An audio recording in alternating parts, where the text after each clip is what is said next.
கவலை இல்லாம colour print பண்ணுங்க, அதுவும் மிக குறைஞ்ச விலையில. Epson EcoTank printers. இது வெறும் ஃபேபுலஸ் இல்ல, இது டோட்டலி பிரிண்டபிளஸ். ஏன் இத கேக்குறேன்னா, இந்த விழிப்புணர்வு இருக்கணும். வந்தவங்க எல்லாரும் பதிவு பண்ணி அனுப்பணும். வரலனா கேட்கணும். அப்படி இல்லைன்னா இணையதளத்துல பதிவு பண்ணலாம். நம்மள மாதிரி படிச்சவங்க எல்லாம் இணையதளத்துல பதிவு பண்ணலாம். ஆக நம்ம ஓட்டு இருக்கணும், நம்ம ஓட்டு இருக்க வேண்டும் என்ற பதிவு செய்கின்ற கடமை நமக்கு இருக்கிறது. நாம மற்றவங்களுக்கு வழிகாட்டணும்.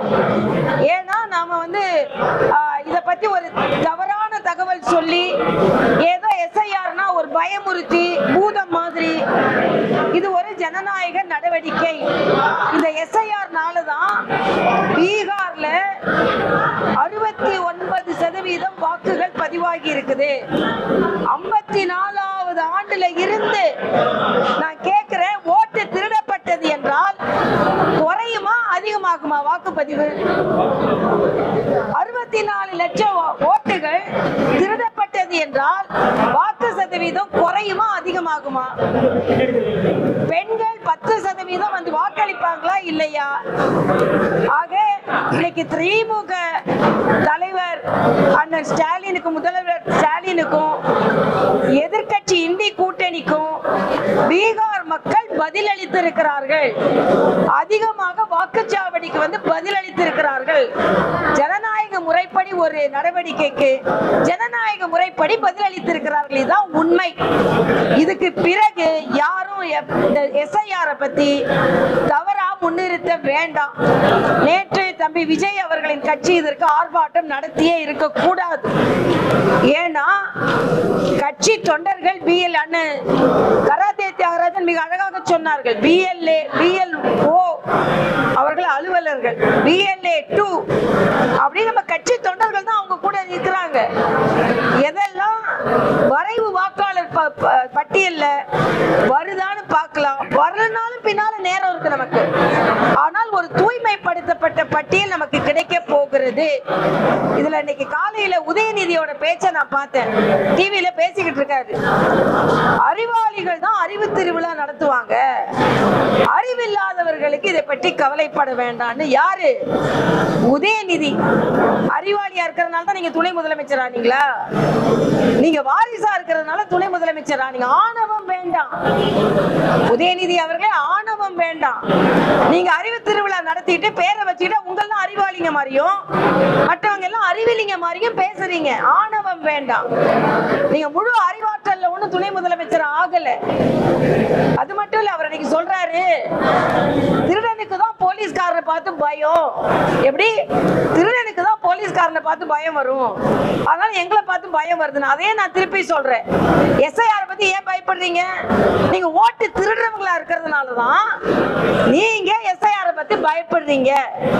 இதுவரைக்கும் அதுல நேத்து மாணிக் தாக்கூர் ஒரு எம்பி, செல்வ பெருந்தகை, இவங்க எல்லாம் சொல்றாங்க, எஸ்ஐஆர் நடந்ததற்கு பின்பு எங்கெல்லாம் எதிர்கட்சி ஜெயிச்சதோ அங்க பாஜக ஜெயிச்சிருக்குதான். ஆமா, அப்ப நீங்க எப்படி ஜெயிச்சிருந்தீங்க? இதுக்கு முன்னால போலி வாக்காளர்களை வச்சு ஜெயிச்சிருக்கீங்கன்னு நீங்களே ஒப்புக்கொள்கிறீர்கள். அதனால பட்டியல் வரும். பொதுமக்கள் எல்லோருக்கும் உரிமை இருக்கிறது. என் ஓட்டு இல்லைன்னா போய் கேட்கறதுக்கு. அப்ப கேட்க போறாங்க. ஏன் ராகுல் காந்திக்கு மரண அடி கொடுத்தாங்க தெரியுமா பீகார் மக்கள்? ஓட்ட திருடிட்டான்னு சொல்றாரு. என் ஓட்டு என் கையில தானே இருக்கு, என் ஓட்டு என் கையில தானே இருக்கு. அப்பனா என் ஓட்டு கையில இருக்கு, ஆனா திருட்டான்னு சொல்றாரு. அப்ப பொய் சொல்ற ஒருவரை வீட்டுக்கு அனுப்பணும்னு தான் வெறும் 5 இடத்தை மட்டும் 6 இடத்தை மட்டும் அந்த கட்சிக்கு கொடுத்தாங்க. ஸ்டாலின் அவர்கள் எச்சரிக்கையா இருக்கணும். ஸ்டாலின் அவர்கள் சொல்றாரு, பீகார் தேர்தலுக்கு பின்பு பல பாடங்களை கற்றிருக்கிறோம் என்று. காங்கிரஸ் கூட இருந்தா உங்களையும் சேர்த்து இழுத்து மூழ்கி அடிச்சிருவாங்கன்றத இன்னொரு பாடமாக நீங்கள் கற்றுக்கொள்ளுங்கள் என்பதை நான் தெரிவித்துக் கொள்கிறேன். இன்றைய மக்கள் எஸ்ஐஆருக்கு ஆதரவா இருக்காங்க. மக்கள் அதை ஏற்றுக்கொண்டிருக்கிறார்கள். இன்னைக்கு வருவாய்த்துறை அலுவலகர்கள் போராட்டம் போராட்டம் நடத்துறாங்களாம். எஸ்ஐஆருக்கு ஒத்துழைப்பு கொடுக்க முடியாதுன்னு இப்படிப்பட்ட போராட்டங்களை ஊக்கப்படுத்துகிறார்கள். அரசு ஊழியர்களுக்கு தேர்தல் ஆணையத்திற்கு உதவி செய்வதும் ஒரு பணிதான். அதை எல்லோரும் உணர்ந்து கொள்ள வேண்டும் என்பதை நான் தெரிவித்துக் கொள்கிறேன். அதனால இன்றைய காலகட்டத்தில் தமிழகத்தில் தேசிய ஜனநாயக கூட்டணிக்கும் இந்தி கூட்டணிக்கும் தான் போட்டி. தம்பி விஜய் சொன்ன மாதிரி ஒன்னு டிவிகே ஒன்னு டிஎம்கே கிடையாது, கூட்டணி. ஏன்னா டிஎம்கே தனியாவே நிக்கலையே, கூட்டணிக்கு தான் இப்ப போட்டி. அதனால வியூகம் எப்படி அமைக்கப்படுகிறது என்றால் திமுகவை வீட்டுக்கு அனுப்ப வியூகம் அமைக்கப்பட வேண்டும். அந்த வியூகத்தை யாரெல்லாம் சரியா பயன்படுத்திக் கொள்கிறீர்களோ அவர்களை மக்கள் பாராட்டுவார்கள். தம்பி விஜய் போன்றவர்கள், பிரசாந்த் கிஷோர் போன்றவர்களிடம் அவங்க தான் அறிவுரை கேட்டாங்க, பாடமும் கற்றுக்கொள்ள வேண்டும் என்பது எனது கருத்து. அதிமுகவும் எஸ்ஐஆர் விவகாரத்துல திமுக அரசு முறையா கையாளு அவங்களும் போராட்டத்தை அறிவிச்சிருக்காங்க. அவங்க அறிவிச்சது எஸ்ஐஆருக்கு எதிராக இல்ல, எஸ்ஐஆரை தவறாக வழிநடத்தி கொண்டிருக்கின்ற திமுகவை பொறுத்து. ஏன்னா 2-3 இடத்துல என்னன்னா, இப்ப நானே ரொம்ப மகிழ்ச்சி அடைந்தேன். வீட்டுக்கு கொண்டு வந்து கொடுத்தாங்க, நான் ஒரு 2-3 நிமிஷத்துல பதிவு பண்ணி கொடுத்துட்டேன். ஆனா சில இடங்கள்ல தவறா ஒரு இடத்துல உட்கார்ந்து கொண்டு திராவிட முன்னேற்ற கழக பிஎல்ஏ கூட உட்கார்ந்து கொண்டு பணியாற்றுகிறார்கள் என்ற செய்தி வந்ததுனால தமிழக அரசு இதில் தலையிடக்கூடாது, அவர்கள் தங்களது வாக்குகளை, பொய் வாக்குகளை பதிவு செய்வதற்கு மறுபடியும் முயற்சி செய்யக்கூடாதுன்னு தான் அதிமுக. ஏன்னா அதிமுக ஆதரவால உச்ச நீதிமன்றத்தில் போட்டாங்க, அப்புறம் எப்படி அவங்க எதிராக இருப்பாங்க. அதனால திராவிட முன்னேற்ற கழகம் இதை கையில் எடுத்து மறுபடியும் முறைகேடில் ஈடுபடக்கூடாது என்பதற்காக தான் அவங்க போராட்டம். அதாவது ஆளும் கட்சி இதில் முறைகேடு ஏற்படுத்தக்கூடாது. இங்க வந்து யாரெல்லாம் மறுபடியும் வாக்குப்பதிவு செய்யறாங்களோ தேர்தல் ஆணையம் தெளிவா சொல்லி இருக்கிறாங்க, நாங்க பரிசீலனைக்கு வருவோம். நீங்க வந்து வரைவு வாக்காளர் பட்டியல் வரும், வரைவு வாக்காளர் பட்டியல்ல எந்தெந்த ஓட்டு இருக்க வேண்டுமோ இருக்கும், இல்லாம இருக்க வேண்டியது இருக்காது. ஆக அதை மறுபடியும் பரிசீலனை செய்வதற்கு ஒரு வாய்ப்பு இருக்கிறது. ஆனா பொதுமக்கள் நேரடியாக பதிவு செய்வதை தடுப்பதாக திராவிட முன்னேற்ற கழகம் செயலாற்றக்கூடாது என்பது எனக்கு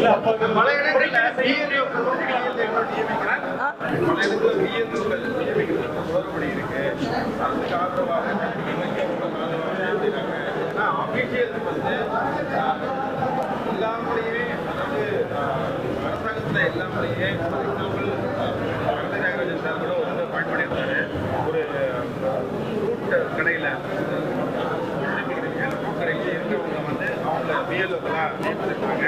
அதுக்கப்புறம் அவங்க தலையிட்ட பிறகு அவங்க வந்து மாற்றிருக்காங்க. நிறைய இடத்துல குளறுபடிகள் இருக்கிறது இல்ல, நானே கேள்விப்பட்டேன். அதாவது அதற்கு தகுதி வாய்ந்த அரசு அலுவலர்கள் இல்லாமல் அந்த தகுதியை கையாளுகின்ற பயிற்சி இல்லாதவர்கள். ஏன்னா அரசு அலுவலர்களே 2-3 வகை இருக்குது. இது அதற்கு அந்த எஸ்ஐஆர் என்பதை கையாளுகின்ற திறமையான அரசு அலுவலர்கள் நியமிக்கப்பட வேண்டும். அதுக்கு அந்த திறமையாளர்கள் இல்லாத வேறு வேலைகளில், அதை நான் இன்னும் தவறா சொல்ல விரும்பல, வேறு வேலைகளில் ஈடுபட்டிருப்பவர்கள் இதை போல அலுவலக வேலைகளில் அனுபவம் இல்லாதவர்களிடமும் கூட இது கொடுக்கப்பட்டிருக்கிறது என்ற தகவல் வருகிறது. அதனால்தான் BLA2க்கள் அண்ணன் தியாகராஜன் அவர்கள் சரியாக எதிர்த்து சொல்லி இருக்கிறார்கள். அதைத்தான் நான் சொல்றேன். BLA2க்கோட வேலையே எங்கெங்கெல்லாம் தவறு நடக்கிறதோ அதை நீங்கள் முறையிடலாம். BLO மட்டும்தான் இந்த வேலையில ஈடுபடல. BLA2 என்று கட்சிகள் நியமித்தவர்களும் அதில் பணியாற்றி கொண்டிருக்கிறார்கள். அவங்க வேலை முறைகேடு நடக்காமல் பார்க்க வேண்டும் என்பது. ஆனா ஒட்டுமொத்தமா எடுத்துட்டு வந்து முறைகேடு நடத்த முயற்சி செய்தால் அது முறியடிக்கப்படும் என்பதை அதிமுக சொல்லியிருக்கிறார். அதாவது இல்ல நேர்மையா நடந்தா தவறு நடக்க வாய்ப்பு இல்லை. அதுலயே நீங்க வேற தப்பு நடந்தாலும் வரைவு வாக்காளர் பட்டியல்ல தெரிஞ்சிரும்.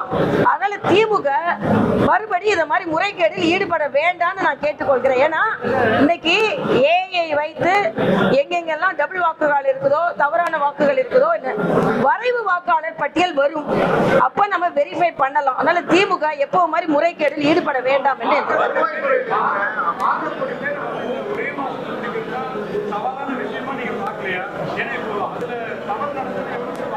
நீங்க என் புத்தகத்தை படிச்சிருந்தா தெரியும்.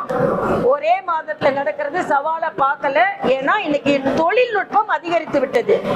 இதுல நிறைய பேர் சொன்னாங்க 2002ல 6 மாசம் நடந்தது.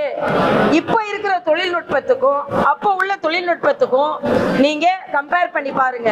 இன்னொன்று, இதற்கு முன்னால பல இடங்களில் ஒரு மாதத்தில் நடைமுறைப்படுத்தப்பட்டு சிறப்பாக நடந்தேறி இருக்கிறது. அதனால ஒரு மாதத்துல நடக்க முடியும் என்பதைத்தான் தேர்தல் ஆணையம் நினைக்கிறது.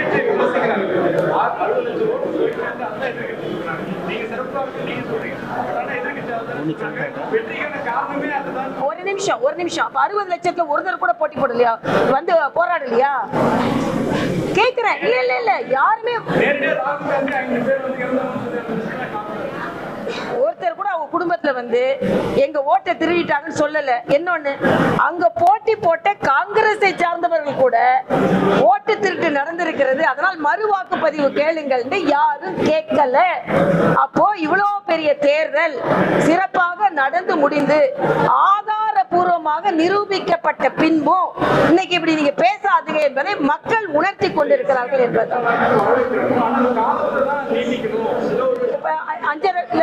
ஏறக்குறைய 6 கோடி ஃபார்ம் விநியோகிக்கப்பட்டு விட்டதா இல்லையா? மறுபடியும் அதை கலெக்ட் பண்ணுவாங்க, அவ்வளவுதான். இதுல என்ன கஷ்டம்னு. ஆக இன்னைக்கு தொழில்நுட்பம் என்னன்னு, 1000 வாக்காளருக்கு தான் ஒரு BLO. ஆக பிரித்து விடப்பட்டிருக்கிறது. 6 கோடி வாக்காளர்களுக்கு சில BLOக்கள் கிடையாது. 1000 வாக்காளருக்கு ஒரு BLO. 1000 வாக்காளர்னா மிஞ்சி போனா ஒரு வீட்டுல 4 வீடுனா 25 வீடு, 250 வீடு தான் இருக்கும்.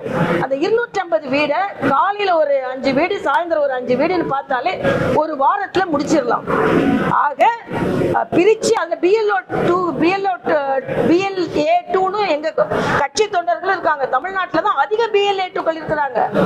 ஆக அப்படி இருக்கும் பொழுது ஒரு 1000 வாக்காளர்களை பிரிச்சு பார்க்க முடியாதான்னு நம்ம கேட்கிறோம். அதனால்தான் அதிமுக என்ன சொல்றாங்க, 1000 வாக்காளர்கள் தானே, வீட்டுக்கு வீடு போங்க. மிஞ்சி போனா 250 வீடு தான் இருக்கும். 10 தெரு ஒரு வீடா 25 தெரு தான் நாம போக வேண்டியது. ஆனா ஒரு இடத்துல உட்கார்ந்து செய்யாதுங்க அப்படின்னு சொல்றாங்க. அதனால நடந்து முடிந்து கொண்டிருக்கிறது. இதை பற்றி கவலைப்பட வேண்டாம்.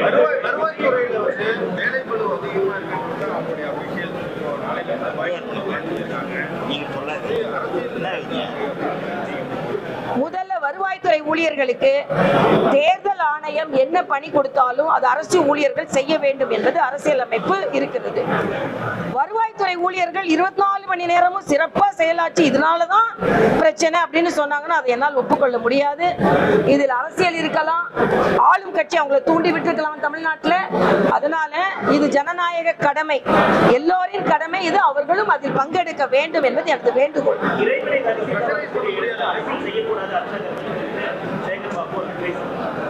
நான் சேகர் பாபுவை வன்மையாக கண்டிக்கிறேன்.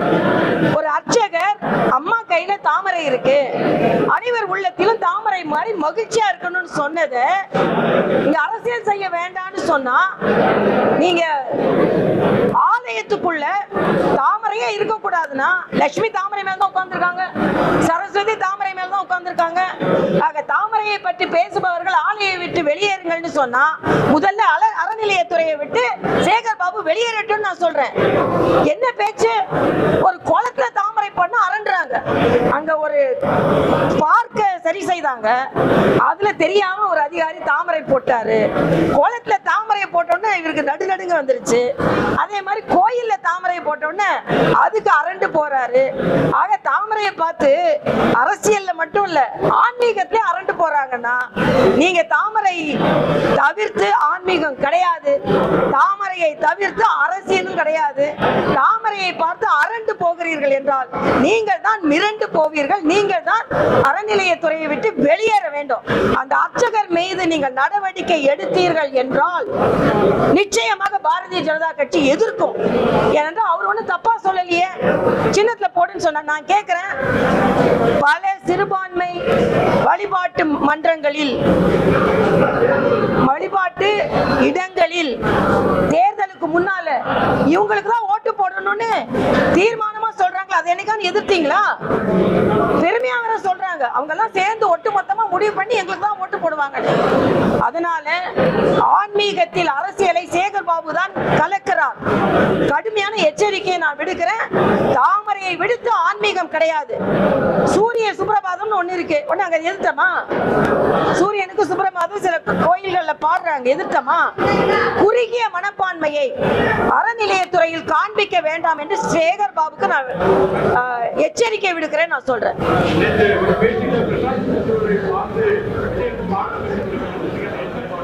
ஏற்கனவே பிரசாந்த் கிஷோர் தான் பாடம் கத்துக்கிட்டாரு. பிரசாந்த் கிஷோர் வந்து பாடம் சொல்லி கொடுத்துட்டு போனாரு விஜய்க்கு. பிரசாந்த் கிஷோர் பாடம் சொல்லி கொடுத்துட்டு போனாரு.